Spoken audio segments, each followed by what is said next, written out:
Hello, I'm Jeff Ranke, Editorial Director of Manufacturing.net and Manufacturing Business Technology. Welcome to Security Breach. If there's one thing that has become very apparent in dealing with cybersecurity issues throughout the industrial sector, it's that responding to these challenges means taking a look at things from a different perspective. Well, that's what we have today. I recently sat down with JohnE Young, a 35-year veteran of industrial IT and cybersecurity. He's recently embraced his role as JohnE Upgrade and launched cyberd.tv, a streaming subscription service devoted to providing comprehensive cybersecurity training. Last time, JohnE talked about individual steps that can be taken to help defend against cyber terrorists. Here, he discusses things from a broader, enterprise-wide perspective. Service level agreement can be between companies or it can be between departments. For one example, for a provider of networks, right? Say I have Verizon and they guarantee I'm going to have 99.999% uptime, but it fails to happen. Well, they pay penalties, right? Same thing in between departments. Say the server team manages all these different department servers for the software developers, so they don't have to spend their time managing the servers. If they don't make their service level agreement, then they're going to pay penalties. And the biggest service level agreement I think people can relate to is Domino's Pizza. I don't know if you remember that. What was their agreement? 30 minutes or less. They're going to get you a hot pizza. Otherwise, the pizza is free, right? Well, that's a service level agreement between Domino's and their customers. So if anyone has trouble with service level agreements, just remember Domino's Pizza. It's basically a promise and a penalty if you don't get there. But these service level agreement penalties can run into the tens of thousands, hundreds of thousands, millions. My advice is get a service level agreement.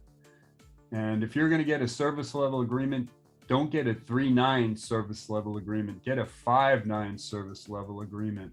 And the difference between a 3.9s, which is a 99.9% say uptime, compared to a 99.999% uptime is something like, I think it was 8 hours a year compared to 12 minutes a year.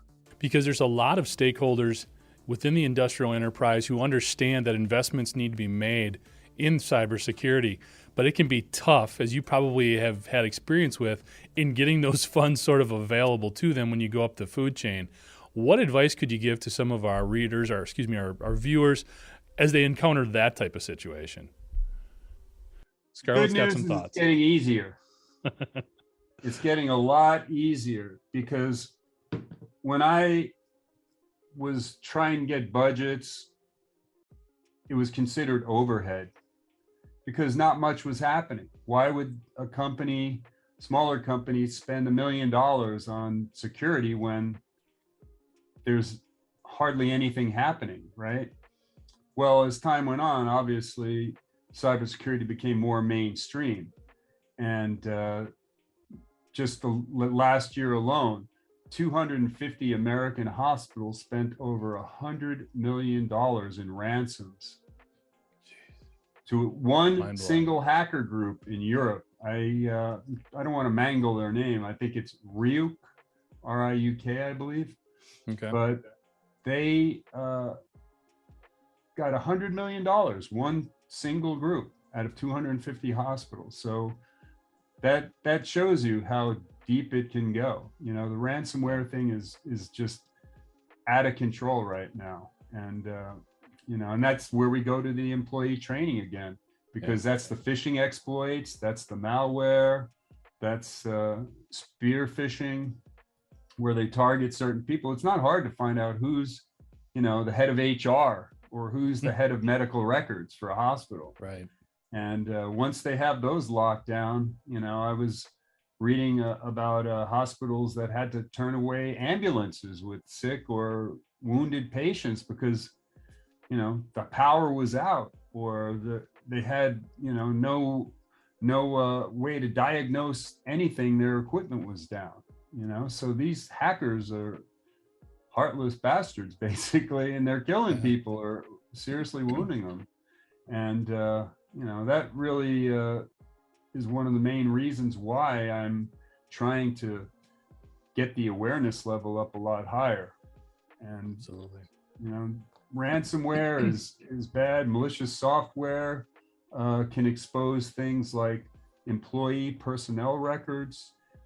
You've never seen departmental fights like when everybody's salary is actually accidentally printed out to the break room. I'm sure. Which I saw happen.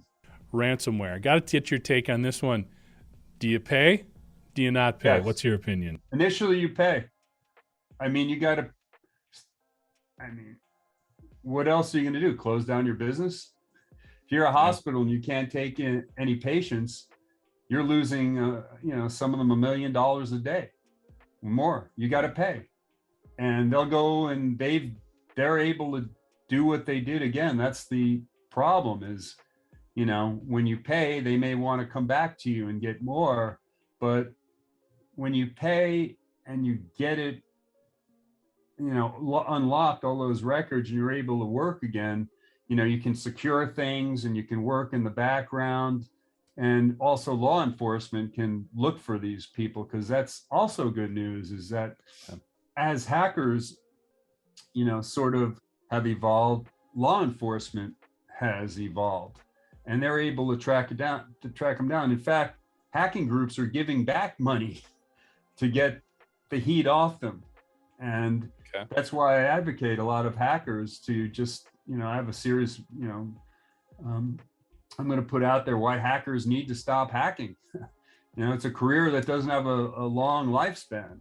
You can either get caught or you can be a part of a hacker group where they decide you're not contributing enough, and you get $1 million score, but instead of splitting it 5 ways, they'll just split it 4 ways. And how do they split it 4 ways? Well, what do criminals do? They kill each other, right? So, it's not a good field I would advocate getting into. And in fact, if you look at the appreciation and the depreciation over what they make, the average salary, say someone in cybersecurity, entry level is $100,000 a year or something like that. I don't know exactly, but if you look on Glassdoor, you can see all these different jobs. Over the course of like 7 years, they're going to make more than any hacker made, making $1 million score. Plus they have no law enforcement after them. They have benefits, medical, dental, education. Their family doesn't have to worry. They can actually have a family. Yeah. It's like a Coke dealer. What family's proud that their patriarch is a Coke dealer and they're, outside the law. Right. When they'd be more proud of someone that's actually bringing home money and, has a solid career and is well respected. You may not have that banana yellow Ferrari tooling around the neighborhood, but maybe you will. I know people that are making, $250,000 a year easily. Yeah. And a lot of it isn't really doing what I was doing in the trenches, with building the servers and running the teams and patching them and all the security that goes around that and defending them, the compliance and the auditing. One of my friends had actually said, why are you telling all your secrets to the world? Because then hackers will be able to, know what to do. I said, no, quite the opposite. I mean, these are fundamentals that need to be done. And once hackers realize the effort that we're putting into it, there's really not much wiggle room for them to be able to do things. They're going to go, here's my deal, Jeff, with the ransomware and all that. Hackers at that level and scammers are one-trick ponies, right? They'll do one thing and they'll keep doing it over and over and over again. They don't really have the training. There's no hacker university that they go to. Meanwhile, they're going against people that have years of experience, that have the wide spectrum of knowledge in every field, that you can imagine. Some are so specialized in a niche, of course, that they're absolute masters at it. But a hacker, you could buy a program off the dark web that will look for exposures on a network, and then you can buy another one that'll, breach a server that is exposed. You don't even have to have programming experience. Right. That's why during the pandemic, the FBI reported a doubling of the amount of scams and hacks that had happened that they were involved with, because people had time on their hands. Mhm. And I say that desperation is the mother of invention. A lot of people say, necessity is the mother of invention, and I say desperation is the mother of necessity. Yeah, And absolutely. when someone's desperate, they're going to figure out a way to get money. And that's why, Scotland Yard and Interpol, all of that have reported the same thing, that hacking has gone through the roof. And it's not people with real programming experience. They just can buy these automated programs that good programmers will sell. All I do is modify it slightly, and then they have these bots that go out and look for exposed websites. A mind-blowing fact is, right now, as we sit here, in the next 24 hours, over 30,000 websites will be hacked. And that sounds preposterous, right? Impossible. How can that be true? Well, when you look at the fact that 1.9 billion websites are registered in our world, 30,000 a day is a drop in the bucket. Yeah. And, that's why there's such a need for cybersecurity defense. And with ransomware, they have so many targets that they can go for. I can tell you one scam that they used to try to pull on me when in the early days was, I'd get a call. I call this like the angry executive. Okay. The angry executive will call and say that, they're at a customer site and they're doing a demo, and it's our biggest customer. And unless they get access, then, they're having a problem. They can't get access. They need to get more access or something. And, when it's a new person at the help desk and they have an executive vice president calling them up and screaming at them over the phone, wow, they may fall for it. Whereas, they go completely outside the process that the company has of, the person would open a ticket. I'd tell them, hey, I'll send the guy over there right now. What company are you at? I'll send a tech out there. Because they're yelling $5 million, $10 million. I'll have your job when you get back. And next thing you know, it's some social engineer. They'll just try someone else, and I'll put out an email to everybody in the company saying, hey, watch out for these guys. And, but they'll attack people in PC support or the help desk if they're not outsourced overseas. But they'll just try to get people that are new and scared, that they're going to lose their job. So there's tons of different scams that they can pull. Another unfortunate incident that we're dealing with, you mentioned it just before, was the Log4j vulnerability that's come up recently. Can you talk us through that a little bit? First of all, can you give us a little bit of a definition in terms of what it is, and maybe how the industrial sector should be responding to it? A lot of companies will take a shortcut, basically. Rather than develop a certain module again and again through their software platforms, they'll use one that is open source. Say that it'll do certain functions like logging or, tell the time that is tried and true, that they know is going to work. Now, the software company I worked for years, the owner was a private company. He refused to allow that. And in hindsight, that turned out to be a great thing, because now they're saying hundreds of millions of devices are possibly vulnerable because of this Log4j thing. But basically, Log4j is open source by a nonprofit that has 19 other of their offerings have been affected. It's Apache Foundation. And people think back to one of the biggest hacks of all time was Equifax, and that was Apache Struts.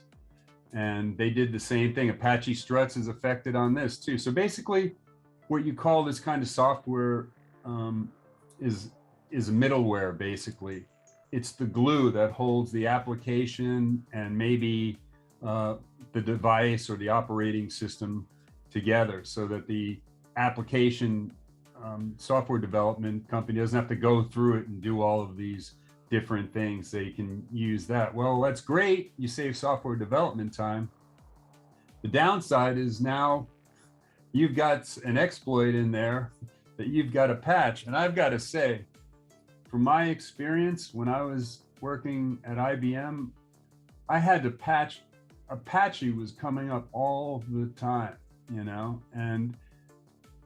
I was reading an article about it. There's only 5 people working volunteer to fix this problem for Apache, because it's a nonprofit, it's open source, right? And they have day jobs too.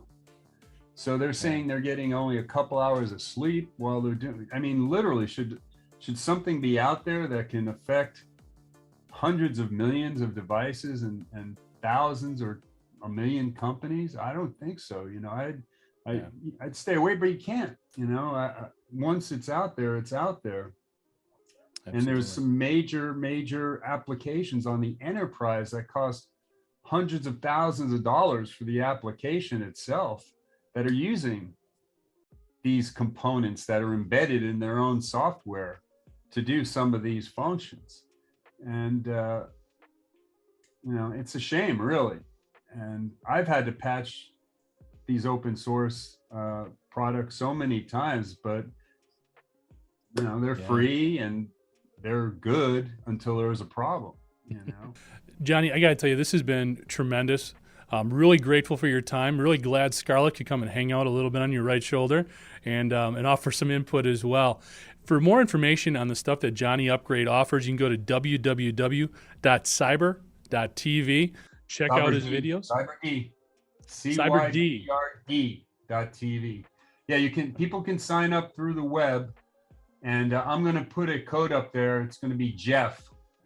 And people can sign up through the web on cyberD.tv, and when they get to my streaming service, just put in the code Jeff, and that'll give you 50% off for the first 6 months. Instead of the $19.99 a month subscription fee, it'll be $9.99 a month.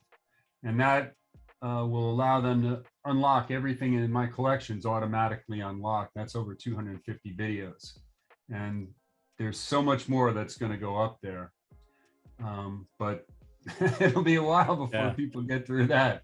But you can also download it from, once they sign up with the code, they can download from every platform the app. It's the CyberD TV app itself. It's on the Apple Store. It's on Google Play. You can get it from Roku and Android, Amazon TV. So you can watch it wherever you're at, on a mobile device, a laptop, tablet, phone, doesn't matter, TV. So sure. To use the code, got to go through the web. And awesome. Once people do that, they'll get 6 months at $9.99. All I have to do is put in the code Jeff. Thanks again to JohnE Upgrade and his sidekick Scarlett. For more information on cyberd.tv and to take advantage of a special promotion code for Security Breach viewers, check out the links below. I'm Jeff Ranke, and this is Security Breach.